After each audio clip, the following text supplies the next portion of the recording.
ওয়াকার সাহেব সচল হয়েছে, ওনার পাঙ্খা গজাইছে ইন্ডিয়ার সচিব নিয়ম বহির্ভূতভাবে ক্যান্টনমেন্টে যাইয়া যখন দেখা করছে, তারপর থেকে গত বুধবার সে খালেদা জিয়ার সাথে গেছে দেখা করতে। আমি যে প্রথম থেকে বলে আসতেছি যে এই ওয়াকার এটা ইন্ডিয়ান মাল, যখন বলেছি সিসির মতো একটা প্রো ইন্ডিয়ান সরকার বসাইতে চায়, তখন সবাই আরে রে রে করে উঠছিল। এমন ভাব সবাই তখন ওয়াকার লীগ হয়ে উঠছিল, নতুন জাতির পিতা হয়ে উঠছিল ওয়াকার। এখন বুঝেছেন তো উঠতে কি কই বান্ধা আছে, যারা তখন সিক্কর মারিছিলেন আপনারা জবাব দিবেন ইন্ডিয়ান ফরেন সেক্রেটারির সাথে কিসের ইটিস পিটিস, তার জবাব আছে নাই। ইন্ডিয়ান ফরেন সেক্রেটারি যে পানি পড়া দিছে তার ভিত্তিতে এখন বাংলাদেশের রাজনীতির ইস্যুগুলো শেপ নিবে, আমি কয়ে রাখলাম, লিখে রাখেন। এরই একটা অ্যাসাইনমেন্ট হইতে পারে খালেদা জিয়ার সাথে দেখা করা, ওনারে কিছু বোঝানোর চেষ্টা করা। কি কি পানি পড়া দিছে ইন্ডিয়ান ফরেন সেক্রেটারি ওয়াকার রে, আসেন সেটা একটু বুঝে দেখি।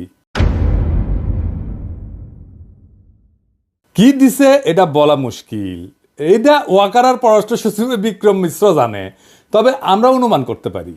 1 নাম্বার, নতুন কোনো রাজনৈতিক শক্তি যেন উত্থিত না হয়, কারণ সেই নতুন রাজনৈতিক শক্তি হবে ইন্ডিয়া বিরোধী। 2 নাম্বার, আওয়ামী লীগকে যেন রাজনীতি করতে দেওয়া হয়। 3 নাম্বার, জামাতকে যেন কোনো স্পেস না দেওয়া হয়। 4 নাম্বার, এইসব কিছুর জন্য যেন 72-এর সংবিধান সমুন্নত থাকে। 5 নাম্বার, নির্বাচন যেন দ্রুত হয়। নির্বাচন দ্রুত না হইলে বিএনপির খবর আছে ধানের শিশার কেউ চিনবে না, চিনবে নাকি টেম্পু স্ট্যান্ড। যাই হোক, এমনিতে বিএনপি আমার উপরে বিলা, আরো বিলা হোক সেটা চাই না। তাইলে যা যা ঘটতেছে রাজনৈতিক মহলে সেই সব এই লাইন বরাবর না। এবার বুঝেছেন তো কাটটিকি কই বান্দা, ইন্ডিয়া মারিচ্ছে উটি থেকে আর লাশ পড়িচ্ছে ইটি। ওয়াগার সাহেব ক্যাঙ্কা জাতির ত্রাণ করতে, এবার বুঝেছেন তো, বুঝছাও। এইবার আসেন সংবিধান নিয়ে আলাপ করি। 72-এর সংবিধানের মধ্যে কি পাইছে বিএনপি, এটা রাখাই লাগবি। একটা রিল দেখেছিলাম ফেসবুকে, দেখি গুতাইতে যে মায়ের কাছে এক মাইয়া নিয়ে আসছে, তো কইছে যে এটা আমার বউ। তো মা কইছে কি আছে এর মধ্যে, তো পোলা কয় ওর মধ্যে তো নাতি আছে। দেখেন।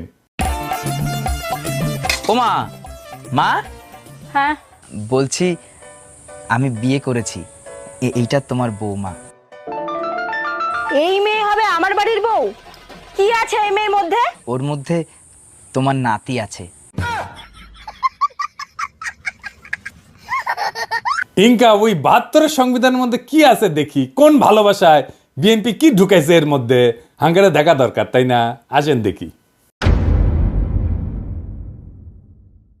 বিএনপি 72-এর সংবিধান থাকুক, এটা তো চায়, তাই না?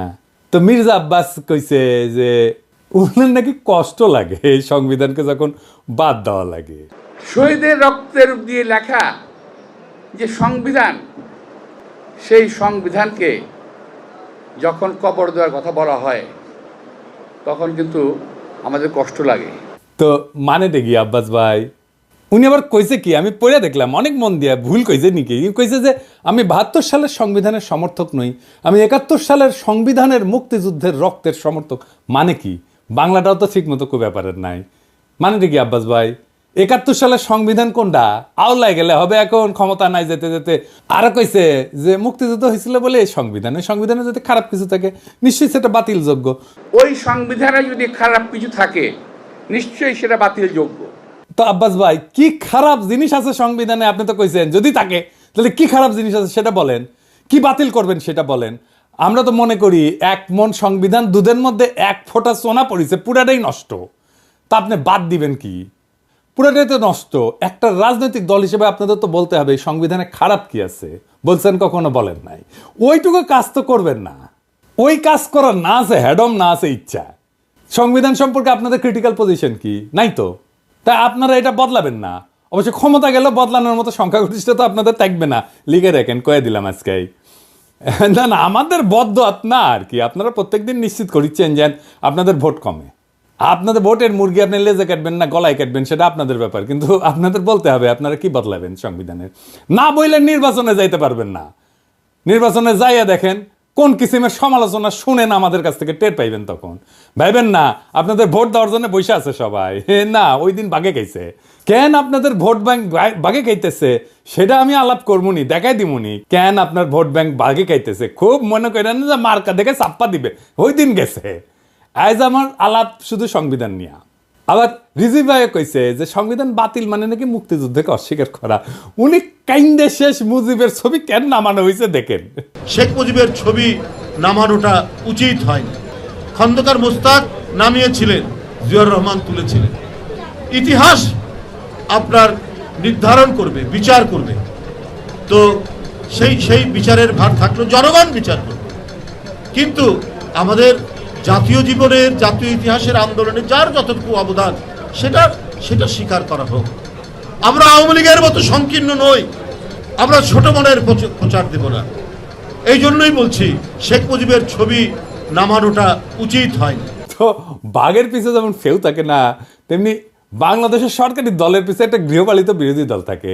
এটা এরশাদ শুরু করেছিল। এরশাদের ছিল আসাম রব, হাসিনার ছিল জাতীয় পার্টি, আর ক্ষমতায় যাইতে না যাইতে গৃহপালিত বিরোধী দল ইলেক্ট করে ফেলছে ওই বিএনপি, নূর সাকি এদেরকে দিয়া।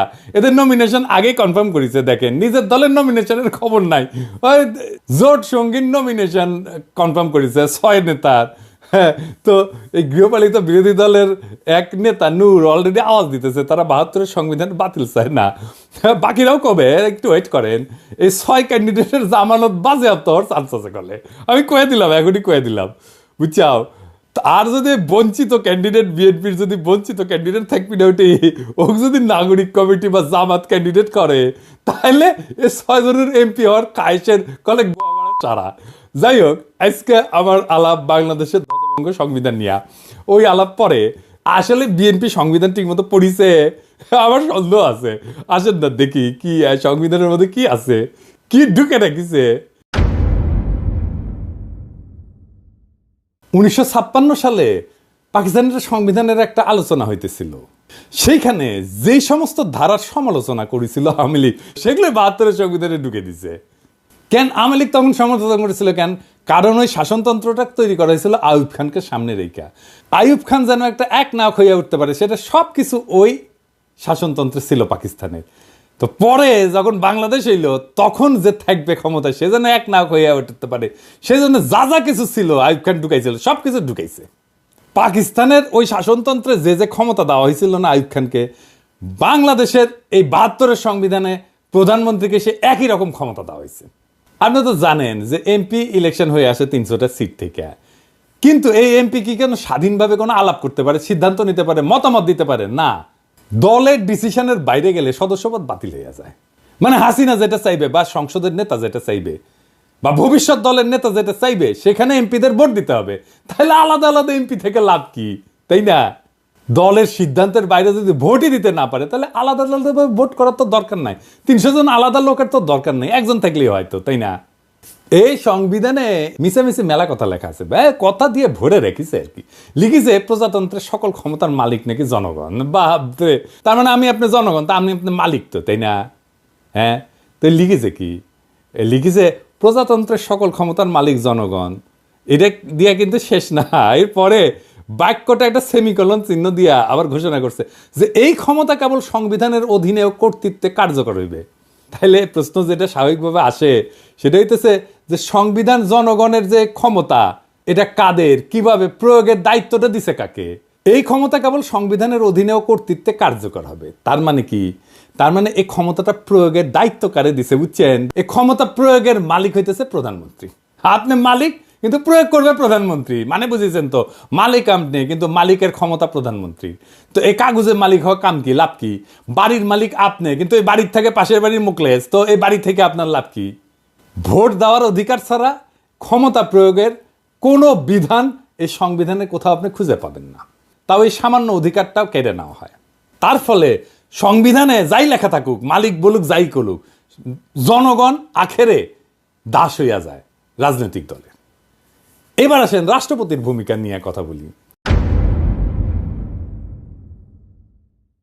সংবিধানে যে রাষ্ট্রপতি বিষয়ক অনুচ্ছেদ আছে না, ওইখানে বলা আছে যে কেবল প্রধানমন্ত্রী নিয়োগের ক্ষেত্র ব্যতীত রাষ্ট্রপতি অন্য সকল দায়িত্ব পালনে প্রধানমন্ত্রীর পরামর্শ অনুযায়ী কার্য করিবেন। তবে শর্ত থাকে যে প্রধানমন্ত্রী রাষ্ট্রপতিকে আদৌ কোনো পরামর্শ দান করিয়াছেন কিনা, এবং করিয়া থাকলে কি পরামর্শ দান করিয়াছেন, কোনো আদালত সেই সম্পর্কে কোনো প্রশ্নের তদন্ত করিতে পারিবে না। অর্থাৎ সংবিধান রাষ্ট্রপতিকে যে সব ক্ষমতা দিছে বলে মনে করা হইতেছে, তার কোনোটাই আসলে তার নাই, বুহা। সবই প্রধানমন্ত্রী পরামর্শ অনুযায়ী প্রয়োগ করতে বাধ্য। তা প্রধানমন্ত্রী পরামর্শ ছাড়া যদি প্রয়োগ করতে না পারে, তাহলে রাষ্ট্রপতি থেকে লাভ কি কর বলেন তো? বিচারপতি, নির্বাচন কমিশনের নিয়োগ, সকল সাংবিধানিক পদে নিয়োগ দান, দণ্ডপ্রাপ্ত আসামির দণ্ড মওকুফ, কোনো কিছুই প্রধানমন্ত্রী পরামর্শ ব্যতীত করার ক্ষমতা সংবিধান রাষ্ট্রপতিকে দেয়নি। আবার সংবিধান পড়লে মনে হতে পারে যে রাষ্ট্রপতি প্রতিরক্ষা বাহিনীর সর্বাধিনায়ক, সে বিচারপতি নিয়োগ করে, অ্যাটর্নি জেনারেল নিয়োগ করে, নির্বাচন কমিশন, মহাহিসাব নিরীক্ষক নিয়োগ করে। কিন্তু আগের অনুচ্ছেদটা যদি দেখেন না, তাইলে এই সমস্ত ক্ষমতা আসলে দেখা যাচ্ছে যে দৃশ্যত রাষ্ট্রপতির, কিন্তু প্রকৃতপক্ষে এটা প্রধানমন্ত্রীর আন্ডারে। রাষ্ট্রপতি প্রধানমন্ত্রীর আন্ডারে চাকরি করা এক বালচুন, যার নিজের কোনো ক্ষমতা নাই, চাঁদের মতো আর কি, নিজের কোনো আলো নাই। প্রধানমন্ত্রী সূর্যের আলোতে সে আলোকিত। তো সংবিধান অনুসারে বলছে যে রাষ্ট্রপতির আছে প্রধানমন্ত্রী নিয়োগের ক্ষমতা, কিন্তু এবার বলাও আছে যে সংসদের সংখ্যাগরিষ্ঠ সদস্যের আস্থাভাজন বলে রাষ্ট্রপতির নিয়োগ প্রতীয়মান হইতে হবে। তার মানে রাষ্ট্রপতি তাকেই প্রধানমন্ত্রী নিয়োগ করবে যে সংসদের সংখ্যাগরিষ্ঠ। তার মানে তার রাষ্ট্রপতির তো আসলে কোনো ক্ষমতা নাই। প্রকৃত অর্থে প্রধানমন্ত্রী নিয়োগের ক্ষমতাও তার না। এটা হলো সংখ্যাগরিষ্ঠ সংসদ সদস্যের ক্ষমতা। তারপরে প্রধানমন্ত্রীর তো প্রজাতন্ত্রের নির্বাহী ক্ষমতার অধিকারী করছেই, মন্ত্রী নিয়োগ করা, বরখাস্তের এখতিয়ার সংবিধানে প্রধানমন্ত্রীকেই দিছে।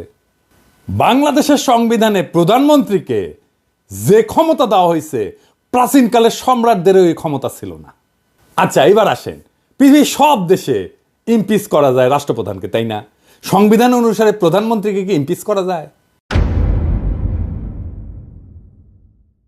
প্রধানমন্ত্রীর বিরুদ্ধে যদি কোনো অভিযোগ ওঠে তাহলে তদন্ত করবে কে? এটাও কি রাষ্ট্রপতিকে প্রধানমন্ত্রীর সাথে পরামর্শ করে করতে হবে? প্রধান বিচারপতির বিরুদ্ধে যদি কোনো অভিযোগ ওঠে তাহলে সেটা তদন্ত করার অধিকারী বা কে? কেমন করে করবে? প্রধানমন্ত্রী রাষ্ট্রীয় পররাষ্ট্র বিষয়ে রাষ্ট্রপতিকে অবহিত করবেন, ঠিক আছে, কিন্তু অবহিত হয়ে থাকে কি যথেষ্ট? যদি প্রধানমন্ত্রী কোনো রাষ্ট্রীয় কর্মকাণ্ড বা পররাষ্ট্র সম্পর্ক নির্ণয়, রাষ্ট্রীয় নিরাপত্তা, দেশের স্বাধীনতা, সার্বভৌমত্ব কিংবা বাংলাদেশের সংবিধানের সঙ্গে অসঙ্গতিপূর্ণ হয়, তাহলে তার বিচারটা করবে কে? এই বিচারের সুযোগ আমাদের সংবিধানে নাই। এইভাবেই সংবিধান প্রধানমন্ত্রীর স্বেচ্ছাচারিতার সুযোগ করে দেওয়া হয়েছে। এই সংবিধানের মধ্যে লুকায় আছে ফ্যাসিবাদের বীজ, এই সংবিধানের মধ্যে লুকায় আছে স্বৈরাচারের বীজ। ওই যে বলছি না, এর মধ্যে কি আছে? এইটাই আছে, ওইটাই বিএনপির পছন্দ। ও বিএনপি ওই আর একটা স্বৈরাচার হয়ে উঠতে চায়। এই যে আভ্যন্তরীণ রাজনীতি, অর্থনীতি, আইন শৃঙ্খলা পরিস্থিতিতে বিশৃঙ্খলা, অরাজকতা, এমনকি দেশদ্রোহিতা করছে যে হাসিনা, এর জন্য হাসিনাকে দায়ী, দোষী সাব্যস্ত করা, বিচার করার সাংবিধানিক সুযোগ সংবিধানে নাই। বুঝছাও? বিশ্বের সবচেয়ে ক্ষমতাধর ব্যক্তিকে, মার্কিন প্রেসিডেন্ট তো, তাই না, তারই ইমপিচ করা যায়। আর আমাদের সংবিধান এমন যে প্রধানমন্ত্রীকে ইমপিচ করা তো দূরে থাক, সাংবিধানিকভাবে তার কাছে জবাবদিহিতা চাওয়ার এবং আদায় করার কোনো সুযোগ নাই, ব্যবস্থাও নাই। এই জন্যই এই সংবিধান, ৭২-এর সংবিধান এত পছন্দ বিএনপির। বুঝছাও? এইবার আসেন দেখি যে রাষ্ট্র তার ঘোষিত নীতির উল্টা নীতিও এই সংবিধানের বলে বাস্তবায়ন করতে পারে। কেমনে? আসেন দেখি। সংবিধানে রাষ্ট্র পরিচালনার মূলনীতি লেখা আছে। তো একটা মূলনীতির তো একটা অংশ রাজনৈতিক, আমরা জানি, এবং একটা অংশ অর্থনৈতিক। রাষ্ট্র যে রাজনৈতিক এবং অর্থনৈতিক লক্ষ্য নির্ধারণ করছে, তার বাস্তবায়ন আদালতের এখতিয়ারের বাইরে রাখা হয়েছে। এই নিয়ে যদি কোনো প্রশ্ন নাও তোলা হয়, আর যদি রাষ্ট্র যদি তার ঘোষিত নীতির বিপরীতে কোনো নীতি বাস্তবায়ন করতে যায়, তাহলে সেটা আদালতে যায় বন্ধ করা যাবে না। যেমন ধরেন, আমাদের রাষ্ট্রীয় মূলনীতিতে স্বাস্থ্যকে, চিকিৎসাকে একটা মৌলিক অধিকার হিসেবে বর্ণনা করা হয়েছে। এখন আপনি যদি চিকিৎসা না পান, চিকিৎসা দিতে যদি না পারে, আপনি কি আদালতে যে মামলা করে দিতে পারবেন রাষ্ট্রের বিরুদ্ধে, সরকারের বিরুদ্ধে? পারবেন না। তো তাইলে মৌলিক অধিকার থেকে লাভ কি? এই সংসদকে 2/3 ভোটে সংবিধানের সব কিছু পরিবর্তন, স্থগিত, এটার ক্ষমতা দেওয়া হয়েছে। যেটা এমনকি মূলনীতি হইলেও, সংবিধানের মূলনীতি হইলেও, রাষ্ট্রীয় মূলনীতি হইলেও, সেটা মৌলিক অধিকার হইলেও, এমন যে কোনো কিছুই সে স্থগিত করে দিতে পারে, নষ্ট করে দিতে পারে। রাষ্ট্রের মূলনীতি বাস্তবে প্রয়োগ না করে সম্পূর্ণ বিপরীত পথে চললেও তা কোনোভাবে সংবিধানের লঙ্ঘন হবে না, যদি 2/3 ভোট আপনি পান। এবং এই রাহাজানি বন্ধ করার কোনো সাংবিধানিক ব্যবস্থা এই সংবিধানে নাই। 2/3 ভোট নিয়ে বাংলাদেশের নাম যদি গান্ডুল্যান্ড করে দেওয়া হয়, তাও সই, সেটাও সংবিধান সম্মত। আর এই সংবিধানে হাত দিতে হলে বিএনপি ব্যথা পায়।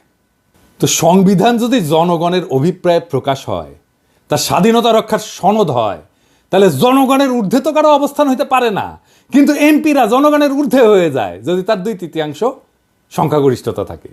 সুতরাং জনগণ তার জাতীয় বা রাষ্ট্রীয় অভিপ্রায় হিসেবে যা ঠিক করবে, সেটা সংশোধনের এখতিয়ার কোনোভাবেই এই এমপিদের কাছে থাকতে পারে না। কিন্তু এই সংবিধানে আছে। জনগণের অনুমোদন ছাড়া সংবিধান সংশোধন হইতে পারে না, কিন্তু এই সংবিধানে করা যায়। আমেরিকার কথা ধরেন, সংবিধান সংশোধনের এখতিয়ার তো সিনেটের হাতে থাকে না। কেন থাকে না? কারণ সিনেট সদস্যরা নিজেরাই এই সংবিধানের মাধ্যমে ক্ষমতা নেয়। সুতরাং তারা নিজেরা যদি সংবিধান সংশোধন করতে যায়, তাহলে নিজেদের ক্ষমতা এবং কর্তৃত্বের যে উৎস তাকেই অস্বীকার করা হয়, এমনকি নিজেদেরকেও অস্বীকার করা হয়। সুতরাং সাধারণ সিনেটের কাছে সংবিধান সংশোধনের এখতিয়ার থাকতে পারে না। সংবিধান সংশোধন করতে হলে আবশ্যিকভাবে নতুন করে জনগণের অনুমোদন নিতে হবে, গণভোট নিতে হবে। এই কারণেই সংবিধানের চতুর্থ সংশোধনীর মাধ্যমে সংবিধানের চরিত্রের আমূল পরিবর্তন ঘটায় একদলীয় শাসন ব্যবস্থা বাকশাল কায়েম করছিল আওয়ামী লীগ, করতে পারছিল। জনগণের মতামতের তোয়াক্কা না করেই সেদিন সংবিধানের অপরিহার্য মৌলিক শর্ত এবং নৈতিকতার বৈশিষ্ট্য ধুলায় মিশায় দিছিল এই ৭২-এর সংবিধান, যেই ৭২-এর সংবিধান বিএনপির এত প্রিয়। এবার আসেন, আপনারা আবার টাকা নিয়ে কি রাহাজানি করে এমপিরা এই সংসদে, সেটা দেখি। রাষ্ট্র কিভাবে কার কাছ থেকে কত টাকা আদায় করবে, কার জন্য কত টাকা খরচা করবে, সেটা নির্ধারণের জন্য যে বিল আনা হয় তাকে অর্থ বিল বলা হয়। এই অর্থ বিল সম্পর্কে আদালতে প্রশ্ন উত্থাপন করা যাবে না। রাষ্ট্রের অর্থ যে কোনোভাবে খরচা করলে, আত্মসাৎ করলে, লুণ্ঠন করলেও জনগণের পক্ষ থেকে কোনো প্রশ্ন তোলার এতটুকু অবকাশ সেখানে নাই। আপনার বালিশ যদি ১ লাখ টাকায় কেনা হয় আর সেটা যদি অর্থ বিলে অন্তর্ভুক্ত থাকে, এটা নিয়ে দুদকও কিছু করতে পারবে না। এবার বুঝেছেন তো কেন একটাও দুর্নীতির মামলা করা যায় না হাসিনার দলের লোকেদের বিরুদ্ধে, হাসিনার বিরুদ্ধে? এই জন্যেই এই সংবিধান বহাল রাখা হাসিনার দুর্নীতির বিচার করতেই পারবেন না। এই জন্যই চাইছিলাম এই সংবিধান ছুঁড়ে ফেলে দিতে, যেই সংবিধান বিএনপির এত প্রিয়। এই সংবিধানের একাদশ ভাগে একবারে শেষ দিকে একটা অনুচ্ছেদে বলা আছে, এই সংবিধানের বিধানাবলী সাপেক্ষে সকল প্রচলিত আইনের কার্যকারিতা অব্যাহত থাকিবে, তবে অনুরূপ আইন এই সংবিধানের অধীনে প্রণীত আইনের দ্বারা সংশোধিত বা রহিত হইতে পারিবে। এর মানে হইতেছে পাকিস্তান আমলে যে সমস্ত আইন বিধি বিধান জারি ছিল তা ছিল ব্রিটিশদের পরিত্যক্ত, তাই দুইবার স্বাধীনতার পরেও দাড়ি কমা সমেত বাংলাদেশে জারি করা হইল সেই সমস্ত আইন। সংবিধানে যেখানে মৌলিক অধিকারসমূহের বিবরণ দেওয়া হয়েছে, সেই অধিকারসমূহে আইন অনুযায়ী বা আইনের বিধান সাপেক্ষে বা জনস্বার্থে প্রচলিত আইনের বিধিনিষেধ সাপেক্ষে ইত্যাদি শব্দ ব্যবহার করে পঙ্গু করে দেওয়া হয়েছে।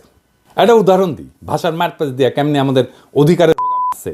সংবিধানে বলা হয়েছে আইন অনুযায়ী ব্যতীত জীবন ও ব্যক্তি স্বাধীনতা হইতে কোনো ব্যক্তিকে বঞ্চিত করা যাইবে না। তার অর্থ দাঁড়ায় আইনের মাধ্যমে ছাড়া কোনো ব্যক্তিকে জীবন ও ব্যক্তি স্বাধীনতা হইতে বঞ্চিত করা যাবে না, অর্থাৎ আইন নির্ধারিত পদ্ধতিতে করা যাবে, তাই না? এই জন্যই পরবর্তী সময়ে যে বিচার বহির্ভূত হত্যা, ক্রসফায়ার নামে যেটা কুখ্যাত, তার মতো বর্বর ব্যবস্থা সংবিধান সম্মত হইয়া গেছে। কারণ দেখানো যায় ক্রসফায়ারও আইনসম্মত। আপনি কি দেখেছেন এতগুলো ক্রসফায়ার হয়েছে, এর বিচার কেন হইল না? বুঝেছেন তো বিএনপি এসে এটার বেনিফিট নিবে। ক্রসফায়ার তো বিএনপি শুরু করেছিল 1898 সালে। ব্রিটিশ যে ফৌজদারি কার্যবিধি ছিল, এর ধারা অনুযায়ী বিচারে যদি মৃত্যুদণ্ড বা যাবজ্জীবন কারাদণ্ড হইতে পারে এমন অভিযোগ ও অভিযুক্ত আসামিকে কিন্তু পুলিশ গুলি করে মেরে ফেলতে পারে। এমন একটা ঘটনা ঘটলে একটা প্রশাসনিক তদন্তে গুলি ছোড়ার ঘটনাটাকে আত্মরক্ষামূলক বলে মনে করলেই হত্যাকাণ্ডটা আইনসম্মত হয়ে যায়। এইভাবে সমস্ত ক্রসফায়ার আইনসম্মত হয়ে গেছে। এই জন্য পুলিশ বা র্যাবের গুলিতে নিহত প্রত্যেককে সন্ত্রাসী খুনের মামলার আসামি হইতে হয়, বুঝছেন? এটা শাস্তি তো মৃত্যুদণ্ড। সেই জন্য এরা যদি মাইরা ফেলে তাইলে এইটা আইনসম্মত। এইবার আসেন বিএনপি নিজে কিভাবে নিজের মারছে সেটা দেখি। বিএনপি তো বলে যে আমাদের জাতিসত্তা বাংলাদেশি, তাই না? বিএনপি আর আওয়ামী লীগের মধ্যে তো তফাৎ হচ্ছে, আওয়ামী লীগ মনে করে আমাদের জাতিসত্তা বাঙালি আর বিএনপি মনে করে আমরা বাংলাদেশি। তো এই সংবিধানে কি লেখা আছে? লেখা আছে বাংলাদেশের নাগরিকগণ বাঙালি বলিয়া পরিচিত হইবেন। তো এই বাক্য দিয়া সংবিধানে বাঙালি ছাড়া অন্যান্য জাতির অস্তিত্বকে অস্বীকার করা হইল। তো এতগুলো জাতিসত্তা আছে, আমাদের ক্ষুদ্র নৃগোষ্ঠী আছে, কেউ তাহলে বাংলাদেশের নাগরিক না? রাষ্ট্র পরিচালনার অন্যতম মূলনীতি অংশে বলা আছে যে ভাষাগত এবং সংস্কৃতিগত একক সত্তা বিশিষ্ট যে বাঙালি জাতি ঐক্যবদ্ধ এবং সংকল্পবদ্ধ সংগ্রাম করিয়া জাতীয় মুক্তিযুদ্ধের মাধ্যমে বাংলাদেশের স্বাধীনতা ও সার্বভৌমত্ব অর্জন করিয়াছেন, সেই বাঙালি জাতির ঐক্য এবং সংহতি হইবে বাঙালি জাতীয়তাবাদের ভিত্তি। এইটা বিএনপি রাখতে চায়, বুঝছাও? ওই পরেই নি আসলে সংবিধান। এর মধ্যে বাংলাদেশের সংখ্যালঘু জাতি সরকার প্রশ্নটাই অনুপস্থিত। শুধু অনুপস্থিত না, বরং বাঙালি অহমিকা এবং উগ্রতাকে সাংবিধানিকভাবে প্রতিষ্ঠিত করা হয়েছে এবং তাদের অস্তিত্বকে অস্বীকার করা হয়েছে এবং নাগরিক অধিকারটুকু হরণ করে নেওয়ার ব্যবস্থা করা হয়েছে, যারা ভাষায় বাঙালি না, এমনকি সংস্কৃতিগতভাবে বাঙালি না। সংবিধান অনুযায়ী তারা বাংলাদেশের নাগরিকই থাকে না। তাহলে বিএনপির বাংলাদেশে জাতীয়তাবাদ কই? এবার আসেন আর একটা বিষয়, ভারতকে হাসিনা যা দিছে সেটি কি আর কেন আমরা সেটা জানতে পারি না? হাসিনার গর্বভরে বলেছিল না যে ভারতকে যা দিছি তা তারা সারা জীবন মনে রাখবে। তো ইন্ডিয়ার সাথে কি কি চুক্তি হয়েছে জানেন না। এমনকি অন্তর্বর্তীকালীন সরকারও তা জানায় নাই। কেন জানায় নাই? কারণ রাষ্ট্রীয় কোনো চুক্তি হোক তা জাতীয় আন্তর্জাতিক তা সম্পাদনের পূর্বে বা পরে জনগণের কোনো মতামত গ্রহণের জন্য কোনোভাবেই জনগণের কাছে বা তার প্রতিনিধির কাছে উপস্থাপনের কোনো ব্যবস্থা রাখেনি। মানে এটা সংসদে আলাপ না করেও চুক্তি করতে পারে। তার মানে এই ৭২-এর সংবিধান অনুযায়ী অন্য যে কোনো রাষ্ট্রের সাথে যে কোনো চুক্তি, ট্রানজিট হোক, করিডোর হোক, যা কিছু হোক, বন্দর দিয়ে দেওয়া হোক, চুক্তির আগে বা পরে দেশবাসীর সঙ্গে আলোচনার সাংবিধানিক কোনো বাধ্যবাধকতা নেই। সমস্ত আন্তর্জাতিক চুক্তি সম্পাদিত হয় জনগণকে অন্ধকারে রেখে। এমনকি সংসদেও সেই চুক্তি নিয়ে আলোচনার কোনো বাধ্যবাধকতা সরকারের নাই। আবার দেখেন, যে নির্বাচনী এলাকা থেকে সংসদ সদস্যরা নির্বাচিত হয়, সেই নির্বাচকরা যদি সেই এলাকার লোকেরা মনে করে যে তাকে আর তার প্রতিনিধি রাখবে না, তাহলে ওই জনগণের হাত পা বাঁধা, কিছুই করার নাই। মানে টার্ম শেষ হওয়ার আগে পর্যন্ত কিছু করতে পারে না। অর্থাৎ প্রতিনিধি প্রত্যাহার করার কোনো সুযোগ সংবিধানে নাই। সারা দুনিয়ায় সভ্য দেশে এই সুযোগ আছে। এলাকার লোকেরা তার এমপিকে রিকল করতে পারে, মানে প্রত্যাহার করে নিতে পারে, এমনকি তার টার্ম শেষ হওয়ার আগেই। আর বাংলাদেশে একবার নির্বাচিত হলে কেল্লাফতে। দুনিয়ার সব দেশ এমপিকে রিকল করতে পারে, তার এলাকার লোকেরা, বাংলাদেশে পারে না। সংবিধান আসলে রচনা হয় কীভাবে? সেভাবে কি আমাদের সংবিধান রচনা হয়েছে? সংবিধান তৈরি করে গণপরিষদ।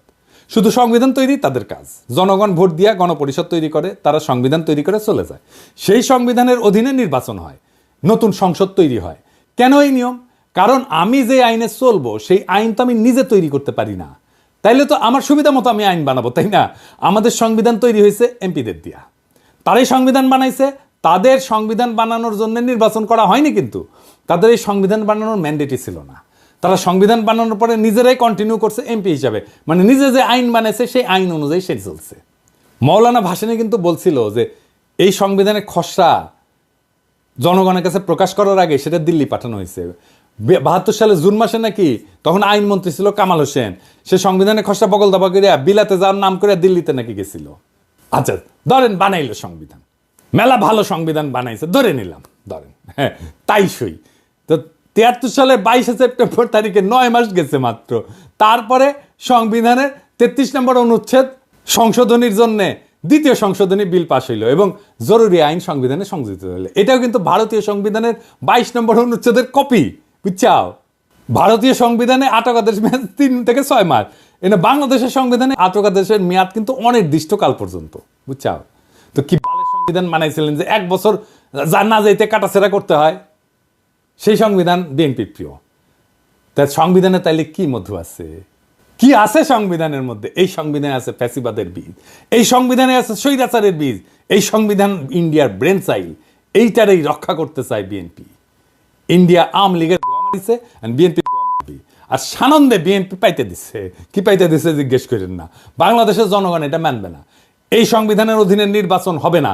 প্রফেসর ইউনূসের সরকারের ম্যান্ডেট নাই বিএনপি বলে, তাইলে সংবিধান প্রণয়নের জন্য সংবিধান সভার নির্বাচন হোক। ম্যান্ডেট নিয়ে তারা জনগণের জন্য সংবিধান লিখুক। ওয়েট করেন আপনারা। নির্বাচন করতে চান, আসেন এই গণপরিষদের নির্বাচন করেন, সংবিধান লেখার নির্বাচন। সেটা তো করবেন না। দেশের মালিক আপনারাই না, আমরাও দেশের মালিক। শুধু রাজনৈতিক দলের কথা শুই না দেশ চালাবে অন্তর্বর্তীকালীন সরকার, এটা কোথায় লেখা আছে? জুলাই বিপ্লবের টাইমে ছাত্র জনতা একটা স্লোগান দিছিল, দেশটা কারো বাপের না। মাথায় রেখেন, দেশটা রাজনৈতিক দলের কারো বাপের না। সবার মত নিয়ে দেশ চালাইতে হবে। এই সংবিধান ছুঁড়ে ফেলতে হবে। নতুন সংবিধান ছাড়া কোনো নির্বাচন হবে না। Case close. ইনকিলাব জিন্দাবাদ।